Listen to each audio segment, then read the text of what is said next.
कृष्णा श्रील प्रभुपाद की जय। तो हमारा श्रीमद् भागवतम का पहले स्कंद का 13वां अध्याय और श्लोक संख्या 42 तक हो चुका था। उसके आगे धृतराष्ट्र द्वारा गृह त्याग ये अध्याय का नाम है और 43 नंबर श्लोक उसका परपोर्ट अनुवाद बाय श्रील प्रभुपाद की जय। जिस प्रकार खिलाड़ी अपनी इच्छा अनुसार खिलौनों को सजाता तथा बिगाड़ता है, उसी तरह भगवान की परम इच्छा मनुष्यों को पास पास लाती है और उन्हें विलग भी कर देती है। ओम अज्ञानतिमिरान्धस्य ज्ञानाञ्जनशलाकया चक्षुरुन्मिलितं येन तस्मै श्री गुरुवे नमः। श्री चैतन्य मनोभीष्टं स्थापितं येन भूतले स्वयं रूपः कदा मह्यं ददाति स्वपदान्तिकं वन्देऽहं श्री गुरो श्रीयुतपदकमलं श्रीगुरून् वैष्णवांश्च श्रीरूपं साग्रजातं सहगण रघुनाथान्वितं तं सजीवं साद्वैतं सावधूतं परिजनसहितं कृष्ण चैतन्य देवं श्री राधा कृष्ण पादान् सहगण ललिता श्री विशाखान्विताश्च।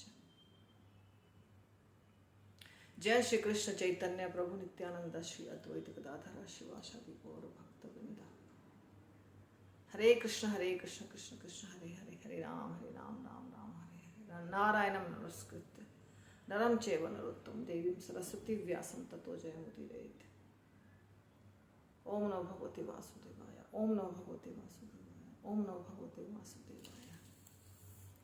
तो भगवान जैसे बच्चे खिलौनों को तोड़ते हैं जोड़ते हैं, वैसे भगवान जो है वो हमारे जो भी रिश्तेदार हैं सगे संबंधी हैं उनको जब इच्छा होती है इकट्ठा कर सकते हैं और जब इच्छा होती है उनको वो दूर कर सकते हैं। यही उदाहरण दे रहे हैं नारद मुनि। जब युधिष्ठिर महाराज ने पूछा कि कहाँ गए मेरे चाचा चाची, दोनों चाचा सब कहाँ चले गए, ऐसा उन्होंने पूछा तो नारद मुनि ने बताया कि ये भगवान की इच्छा से होती है। हे राजा, सभी परिस्थितियों में चाहे तुम आत्मा को नित्य मानो अथवा भौतिक देह को नश्वर अथवा प्रत्येक वस्तु को निराकार परम सत्य में स्थित मानो या प्रत्येक वस्तु को पदार्थ तथा आत्मा का अकथनीय संयोग मानो, वियोग की भावनाएं केवल मोह जनित स्नेह के कारण है, इसके अतिरिक्त कुछ भी नहीं। तो ये बहुत अलग अलग प्रकार के फिलॉसफीज़ हैं, बहुत अलग अलग प्रकार के विचार हैं। जैसे कि कोई नश्वर मानता है शरीर को, आत्मा को अमर मानता है, कोई आत्मा को मानता ही नहीं है, कोई शरीर को ही सब कुछ मानता है, या कोई मानता है कि निराकार सत्य है। ऐसे अलग अलग विचार हैं। तो नारद मुनि कह रहे हैं कि ये चाहे कोई भी विचार हो, पर वियोग की भावनाएं जो है वो मोह के कारण होती है। जैसे कि हम किसी से बिछुड़ रहे हैं, हमें दुख हो रहा है, इसका कारण उसके साथ हमारा जुड़ना या आसक्ति थी, उसके साथ हमारा कुछ मोह था जिसे हम अटैचमेंट कहते हैं, या स्नेह। यहाँ स्नेह भी एक शब्द है जिसका इस्तेमाल किया है। मोह जनित स्नेह, स्नेह है लेकिन कैसा स्नेह है जिसमें कि हमारा मोह भी है। जैसे कि जो बहुत बड़े साधु होते हैं वो सारे जीवों से प्रेम करते हैं, तो उनको सारे जीवों से स्नेह है, लेकिन उनको किसी से मोह नहीं है, तो उनको कोई दुख नहीं होता है। कोई गया, कोई आया, कोई कुछ भी, कोई फर्क नहीं पड़ता है। लेकिन जब हमारा स्नेह और मोह दोनों इकट्ठे होता है तो फिर हमें तकलीफ होती है। और ये हमारे रिश्तेदारों के साथ, जो नज़दीक के लोग हैं उनके साथ होता है ऐसा। तो इससे नारद मुनि कह रहे हैं मोह जनित स्नेह के कारण है सिर्फ वियोग और वियोग के बाद दुख जो होता है वो। अतएव तुम आत्मा को न जानने के कारण उत्पन्न अपनी चिंता छोड़ दो। अब तुम यह सोच रहे हो कि वे असहाय प्राणी तुम्हारे बिना किस तरह रहेंगे। ऐसा हम सोचते हैं ना कि कोई व्यक्ति अगर कहीं है और वो दुखी है या हमसे दूर है, हम उसकी सहायता नहीं कर पा रहे हैं, तो हम भी दुखी हो जाते हैं उसके बदले। पर नारद मुनि कह रहे हैं चिंता मत करो। क्यों? क्योंकि जो व्यक्ति जहाँ है या जो प्राणी जहाँ है, वास्तव में तो उसको देखभाल करने के लिए भगवान सब जगह है, सर्वत्र विराजमान है। तो भगवान यदि सब जगह हैं तो उसके जीवन में जो सुख या दुख आएगा या आना चाहिए, जिसके वो योग्य है, वो भगवान उसको देंगे जहाँ रहेगा वहाँ, है ना। समझने वाली बात यह है कि यदि पूरी सृष्टि में भगवान हैं तो हमारा कोई भी नज़दीक का आदमी हो, पुत्र हो, या हमारा कोई बहुत क्लोज फ्रेंड हो, या हमारा पति पत्नी कोई हो, तो वो यदि दुनिया के किसी दूसरे कोने में है तो हमें उसके लिए दुखी होने की आवश्यकता नहीं है, क्योंकि चाहे वो यहाँ रहे चाहे वो वहाँ रहे, भगवान के द्वारा ही उसे सब चीज़ें दी जाएंगी जो उसे ज़रूरी है या जिसके वो लायक है, वो उसको भगवान सप्लाई करेंगे। तो वो हमसे दूर रहे या हमसे नज़दीक रहे, इससे तो कोई फर्क नहीं पड़ता है। तो पंच तत्वों से निर्मित यह स्थूल भौतिक शरीर पहले से ही काल, कर्म तथा प्रकृति के गुणों के अधीन है। तो यह किसी तरह अन्यों की रक्षा कर सकता है जब यह स्वयं सर्प के मुंह में पड़ा हो। तो हमारा जो शरीर है ये खुद ही काल के अधीन है, और ये एक दूसरे को क्या मदद करेगा। ये युधिष्ठिर महाराज को कह रहे हैं कि तुम खुद भी काल के अधीन हो, तो तुम कैसे अपने चाचा चाची या किसी की मदद कर सकते हो। तो वो जहाँ भी हैं वो भगवान के द्वारा उनकी देखभाल की जाएगी, ये कहने का मतलब है। हर जीवात्मा असहाय है, हम खुद असहाय हैं। हम अगर चाहेंगे, हमारे सामने हमारे किसी भी क्लोज रिलेटिव्स की मृत्यु हो जाती है और हम कुछ नहीं कर पाते हैं। कोई व्यक्ति है जो हमारा बहुत बहुत नज़दीक का है, हमारा पुत्र, हमारी पुत्री, या हमारा पति या हमारी पत्नी कोई बीमारी से पीड़ित है, या किसी को कुछ खो गया है, जैसे कि हमारा बच्चा है और उसके जीवन में कोई दुख आ गया है, तो हम चाह कर के भी उसके दुख को कम नहीं कर सकते हैं। ये तो अनुभव आप सबको भी हुआ होगा। तो हम चाह करके भी उसके दुख को कम नहीं कर सकते, हालांकि हम उसके बगल में बैठे हैं। क्यों? क्योंकि ये उसका दुख है जो उसको झेलना ही पड़ेगा, ये हमारे कर्मों का परिणाम होता है। तो इसलिए हम खुद जब काल के गाल में हैं, हम खुद जब मरणशील हैं, हमारा शरीर जब पंच महाभूत से मिलके बना हुआ है, हम दूसरे की मदद क्या कर सकते हैं, ये समझने वाली बात है जो यहाँ नारद मुनि युधिष्ठिर महाराज को समझा रहे हैं। जो बिना हाथ वाले हैं वे हाथ वालों के शिकार हैं, जो पांवों से विहीन है वे चौपायों के शिकार हैं, निर्बल सबल के भोज्य हैं, और यह सामान्य नियम है कि एक जीव दूसरे का भोजन बना हुआ है।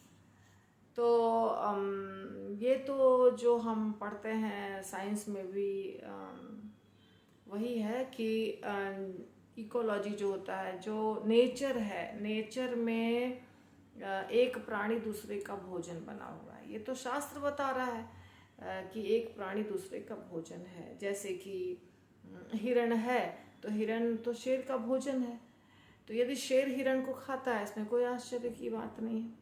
हिरण भी घास को खाता है, तो एक प्राणी दूसरे को खाता है, एक प्राणी दूसरे का भोजन है। इसी तरह से निर्बल जो होते हैं, कमजोर जो होते हैं, वो सबल के भोजन होते हैं। सच बात है। जो अपनी रक्षा नहीं कर पाता है उसको हम दबा देते हैं। जैसे हम मान लीजिए पालक के वृक्ष को उखाड़ दिए और बना के खाए। अगर पालक में इतनी शक्ति होती कि वो भाग जाता वहाँ से, तो वो क्या आपको अपना पत्ता तोड़ने देता, या वो आपको अपने जड़ से उखाड़ के उसको, वो भी तो मर जाता है ना जब हम उसको उखाड़ के लाते हैं, तो वो क्या देता हमें कि हाँ तुम मुझे जड़ से उखाड़ दो, मैं मर जाऊंगा और तुम खा लो। लेकिन वो कमज़ोर है इसलिए हम ऐसा कर पाते हैं। जो बलवान है उसको हम नहीं मार सकते, तो कमज़ोर जो होते हैं वो बलवान के शिकार होते हैं। ये प्रकृति का नियम है। अतएव हे राजन, तुम्हें एकमात्र परमेश्वर को देखना चाहिए जो अद्वितीय हैं और जो विभिन्न शक्तियों से साक्षात प्रकट होते हैं और भीतर तथा बाहर दोनों में हैं। तो किसको देखो? सिर्फ भगवान को देखो। भगवान सब जगह हैं और भगवान अद्वितीय है और विभिन्न शक्तियों से साक्षात प्रकट होते हैं। भगवान की जब इच्छा होगी भगवान प्रकट हो जाएंगे, जहाँ इच्छा होगी वहाँ प्रकट हो जाएंगे। तो उनके बारे में सोचो और उनको ही देखो। वे ही भगवान श्री कृष्ण सर्वभक्षी काल के वेश में हैं, अब संसार से द्वेषी लोगों का सर्वनाश करने के लिए पृथ्वी पर अवतरित हुए हैं। तो नारद मुनि बता रहे हैं कि वो भगवान कृष्ण प्रकट हुए हैं अभी। वो नित्य रहते हैं लेकिन अभी वो प्रकट हुए हैं क्योंकि उनको दुष्टों का नाश करना है। तो वास्तव में वे एक काल हैं, वे काल हैं, सबके मृत्यु का कारण है, सर्वभक्षी हैं और अभी वो दुष्टों का नाश करने के लिए प्रकट हुए हैं। तो भगवान ने देवताओं की सहायता करने का अपना कर्तव्य पहले ही पूरा कर दिया है और जो शेष है उसके लिए वे प्रतिशारत हैं। तुम सभी पांडव तब तक प्रतीक्षा कर सकते हो जब तक भगवान इस धरा पर हैं। तो तुम लोग को कहीं जाने की आवश्यकता नहीं, तुम यहीं रहो, भगवान भी यहीं हैं और भगवान जब तक है तब तक तुमको यहीं रहना चाहिए। बाद में तुम जा सकते हो, तुम लोग भी जा सकते हो, जैसे सारे पांडव हैं तो वो जा सकते हैं। और भगवान ने कुछ कार्य कर दिया है और जो बचा है वो तुम लोग को करना है। भगवान ने बहुत सारे कार्य किए, जब भगवान आए और भगवान लीला समाप्त करके जाएंगे तब तुम लोग जाना और कुछ कार्य तुमको अभी करना बाकी है, ऐसा नारद मुनि बता रहे। हे राजा, आपके बड़े चाचा धृतराष्ट्र, उनके भाई विदुर तथा उनकी पत्नी गांधारी हिमालय के दक्षिण की ओर गए हैं, जिधर बड़े बड़े ऋषियों के आश्रम हैं। तो हिमालय पर्वत पर गए हैं और वो दक्षिण की ओर गए हैं। हिमालय के दक्षिण, हिमालय में जो दक्षिण दिशा है उस तरफ गए हैं और वहाँ बड़े बड़े ऋषियों के आश्रम हैं। तो ऋषि मुनि के पास वो गए हैं, वहाँ पर वो सत्संग करेंगे, सुनेंगे या तो फिर उनकी शरण में ले जाएंगे, उनसे शिक्षा ग्रहण करेंगे, ऐसा कुछ करेंगे, तपस्या करेंगे, इसलिए वो गए हैं। यह स्थान सप्त स्रोत कहलाता है क्योंकि यहाँ पर पवित्र गंगा नदी का जल 7 शाखाओं में विभाजित हो जाता है। ऐसा महान सप्त ऋषियों की तुष्टि के लिए किया गया था। तो वहाँ गए हैं जहाँ पे हिमालय से गंगा निकल रही है और उसका नाम है सप्त स्रोत क्योंकि गंगा 7 भागों में विभाजित हो जाती हैं वहाँ पर, ये खुद ही बता रहे हैं। और ऐसा एक महान सप्त ऋषियों के लिए, सप्त ऋषि जो होते हैं, सप्त ऋषि 7 ऋषि होते हैं, हम ऊपर में हम देखते हैं सप्त ऋषि का कुछ तारा जैसा, तो सप्त ऋषियों के तुष्टि के लिए किया गया था। ये कोई कथा होगी जिसके बारे में बता रहे हैं और यहाँ पर प्रभुपाद ने इसके बारे में कुछ बताया नहीं है, इस कथा के बारे में। ऐसी बहुत सारी कथाएं होती हैं जिनका हम वर्णन नहीं कर सकते हैं हर कथा का, क्योंकि हमारा मेन उद्देश्य है श्रीमद् भागवतम को कंप्लीट करना, समझना। इस समय सप्तस्रोत के तट पर धृतराष्ट्र नित्य 3 बार प्रातः दोपहर संध्या समय स्नान करके अग्नि यज्ञ संपन्न करके तथा केवल जल पीकर अष्टांग योग करने में लगे हैं।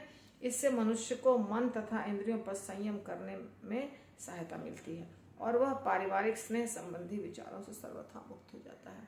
तो धृतराष्ट्र महाराज वहाँ पे 3 बार स्नान कर रहे हैं, हर जगह 3। हम लोग भी जब करते हैं वो हमारा जो त्रिसंध्या हम बोलते हैं ना, हमारे इसमें जो गीत है हमारा संसार दावानल में है शायद, या तो 3 बार गुरु की भी पूजा करनी चाहिए, ऐसा बताया गया। हम तो एक बार भी नहीं कर पाते हैं ठीक से, लेकिन जो अच्छे भक्त हैं वो करते हैं। तो यहाँ 3 बार गंगा स्नान करके धृतराष्ट्र महाराज जो हैं वो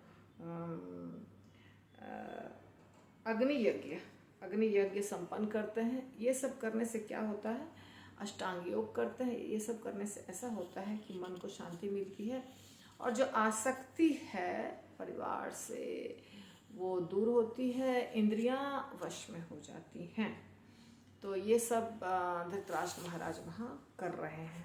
ये बता दिया नारद मुनि ने कि धृतराष्ट्र महाराज वहाँ पहुँच चुके हैं, साथ में गांधारी भी हैं, साथ में विदुर जी भी हैं और ऐसा वो लोग कर रहे हैं। जिसने यौगिक आसनों तथा श्वास लेने की विधि को वश में कर लिया है वह अपने इंद्रियों को भगवान के प्रति मोड़कर प्रकृति के गुणों अर्थात सतो रजो तमो गुणों के कलमश के प्रति निश्चेष्ट बन जाता है। तो इंद्रियों को वश में करना चाहिए, करना पड़ता है। जिसको भक्ति करनी है उसको भी इंद्रियों को वश में करना पड़ता है। जिसको अष्टांग योग करना है उसको भी इंद्रियों को वश में करना पड़ता है। इंद्रियों को वश में किए बिना हम कोई भी योग नहीं कर सकते हैं। हम किसी भी तरीके से भगवान से नहीं जुड़ सकते हैं।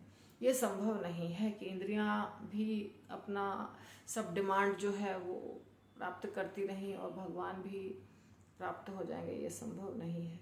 तो इसलिए इंद्रियों को वश में हर व्यक्ति को करना ही पड़ता है। तो इसलिए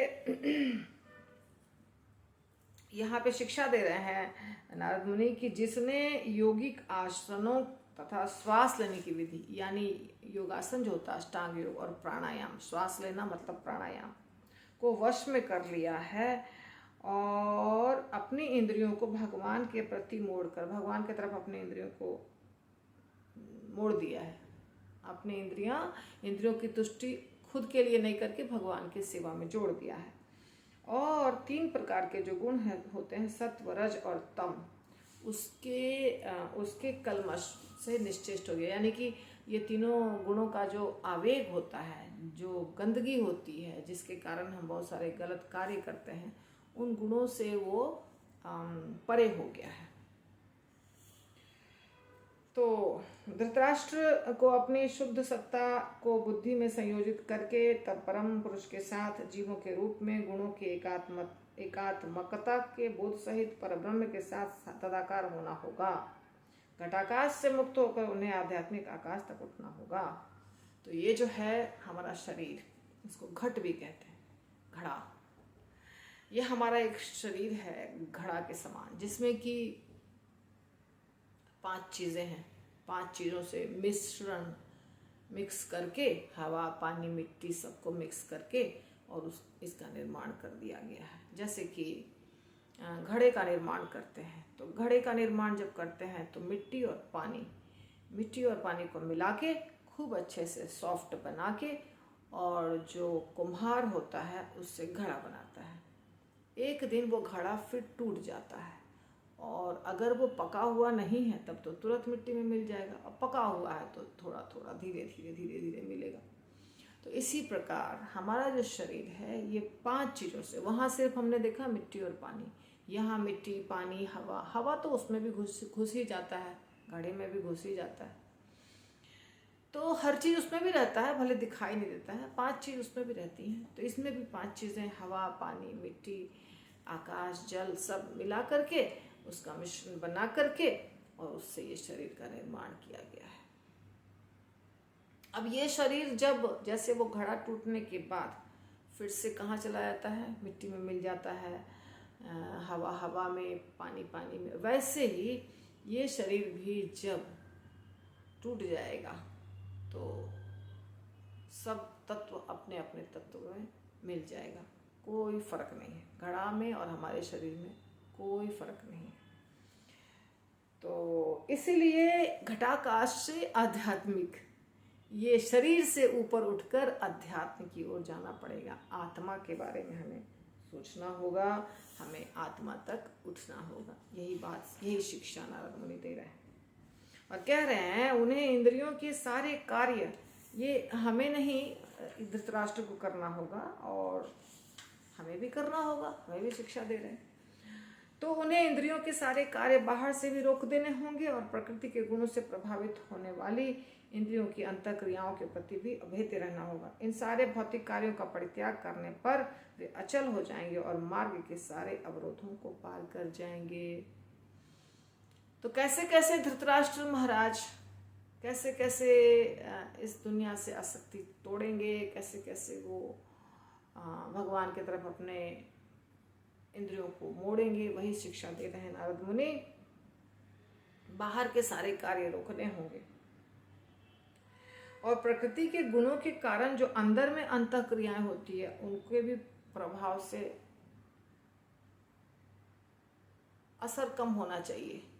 तकलीफ जो हो रही है, कुछ प्रॉब्लम हो रहा है, तो अंतःक्रिया के प्रति भी अभेद्य रहना होगा और सारे भौतिक कार्यों का परित्याग करना होगा, सारे अवरोधों को पार करना होगा। ये होगा नहीं, हो जाएंगे, ऐसा धृतराष्ट्र महाराज कर पाएंगे, ऐसा बता रहे हैं। ये सब होने वाला है। तो हे राजन, बहुत संभव है कि आज से 5वें दिन वे अपना शरीर छोड़ देंगे और उनका शरीर राख हो जाएगा। तो नारद मुनि यहाँ हैं, धृतराष्ट्र महाराज बहुत दूर में हैं, फिर भी नारद मुनि धृतराष्ट्र महाराज के बारे में सब कुछ जानते हैं। और धृतराष्ट्र महाराज का 5वें दिन शरीर त्याग होगा, ये भी वो युधिष्ठिर महाराज को समझा रहे हैं कि ऐसा होगा। और अपने पति को, जो अपनी योग शक्ति की अग्नि में अपनी कुटिया समेत भस्म हो जाएगा, बाहर ध्यान मग्न होकर देखते हुए वह साध्वी पत्नी अग्नि में प्रवेश कर जाएगी। जब धृतराष्ट्र जो अंदर रहेंगे, जो अपनी कुटिया में रहेंगे और उसमें जल जाएंगे, अपने शरीर के अग्नि से ही जल जाएंगे, तो माता जो हैं वो देखेंगी, दूर से बाहर से देखेंगी कि मेरे पति अपना आत्मदाह कर रहे हैं। आत्मदाह मतलब आत्महत्या नहीं, योग शक्ति के बल पे। तो माता भी अपने आप को उसी अग्नि में भस्म कर देंगी, वो भी प्रवेश कर जाएंगी। और तब हर्ष और शोक से अभिभूत विदुर उस पवित्र तीर्थ स्थान का त्याग कर देंगे और फिर विदुर जी छोड़ देंगे। विदुर जी उसकी तरह, उन लोगों की तरह नहीं करेंगे, वो स्थान को छोड़ देंगे। ऐसा कहकर महर्षि नारद अपनी वीणा समेत बाह्य आकाश में चले गए। युधिष्ठिर ने उनके उपदेश को अपने हृदय में धारण किया, जिससे वे सारे शोकों से मुक्त हो गए। तो अभी तक युधिष्ठिर महाराज को बहुत दुख तकलीफ सब हो रहा था कि मैंने इतने लोगों का वध किया, हमारे राज्य के कारण हमने जो युद्ध किया और हमें जो राज्य चाहिए था उसके कारण हमारे इतने सारे भाइयों की मृत्यु हुई और इतने सारे बाकी सैनिकों की मृत्यु हुई। तो मैं इसका जिम्मेदार हूँ और इसीलिए मैं आत्मग्लानि से युधिष्ठिर महाराज बहुत परेशान थे। तो अपने चाचा चाची को उन्होंने संभाल के रखा था, लेकिन जब चाचा चाची चले गए तो उन्हें और ज़्यादा आत्मग्लानि हो रही थी कि मैं जिम्मेदार हूँ हर चीज़ का। पर नारद मुनि ने शिक्षा दिया कि नहीं, तुम अपने आप को जिम्मेदार मत समझो, ये सब भगवान की मर्जी से होता है। वो यहाँ आए, तुम यहाँ जन्म लिए, वो यहाँ आए, जन्म लिए, फिर तुम लोग मिले, फिर तुम लोग बिछुड़े, ये सब के पीछे भगवान का हाथ है। और वो जो है वो भगवान के तरफ ही जाने के लिए जो प्रयास कर रहे हैं, उसी में वो ऐसे ऐसे करके सफल होंगे। और इसलिए तुम्हें चिंता करने की कोई आवश्यकता नहीं है।